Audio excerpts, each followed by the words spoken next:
Hello and welcome to another Ask Me Anything with Robin Vogel's, owner of Plan for Australia.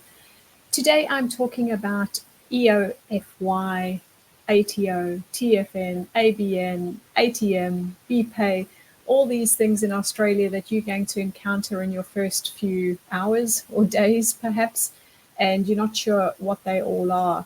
And this is a question that's come to me today or this week from Lisa, because we're heading for financial year end. So financial year end is on June 30th, and we are seeing a lot of EOFY sales, or as they sometimes say, EOFY sales.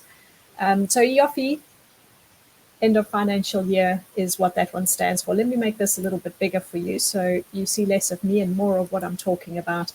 So the first one that you're going to come across is the ATO, the Australian Tax Office. So these are just financial acronyms. Aussies love their acronyms, and there's a whole bunch more that I could share with you. But these are just the ones for finances. So ATO, now this is where you go to get your TFN, your tax file number. So this is very important in the first few days that you arrive, especially if you have work. Everybody needs a TFN, and you apply for your TFN on the ATO website.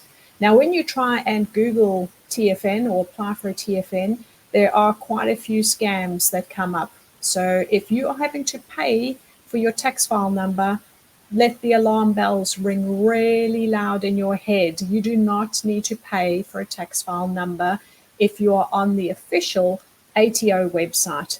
And most people who have been scammed don't see the money again. So it's not a service that anybody offers. It's just a scam. Do not pay for your TFN. EOFY, end of financial year, and we see a lot of that at the moment, where we're trying to be encouraged to buy things that we can write off for tax purposes. So EOFY, end of financial year. Your ABN and your BAS are really you'll only need those if you're going to be running a business. So your Australian business number. There's also a CN, which is an Australian company number. And your BAS is your quarterly business activity statement that you return to the ATO. So every quarter, you have to complete a BAS that you send over to the ATO. So those are some of the ones that you'll come across that are to do with tax and finances. These ones you will also come across, which are EFT, EFTPOS, ATM, and BPAY. So EFT is if you're doing an electronic funds transfer, and in some countries you might already be familiar with that term. EFTPOS, we call it just one word. You want an EFTPOS. So that's where you would use your card to just, or watch or phone or whatever you want to use these days to pay if you're purchasing something in a shop. So you'll say, do you have an EFTPOS machine, or can I EFTPOS it? That's EFTPOS. ATM, probably familiar in a lot of countries, the teller machine where you can go and draw cash out. And BPAY is a little bit unique to Australia. So that's if you're paying a reoccurring bill. So your gas, your water, sometimes even your rent is paid via BPAY. And what happens is on the bottom of your bill, you will see a bill reference number, and you use that in your internet banking to pay whatever bill it is that you've been needed to pay.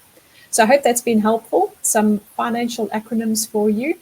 If you have a question, please feel free to email us, or just ask the question in the messages below, or in the comments below, and I'd be happy to answer them. My hope is that this helps you and that it helps others. So please do share the news that there is this information out there that can direct you in the right way. All right. Have a good week, everyone. See you next week. Bye-bye.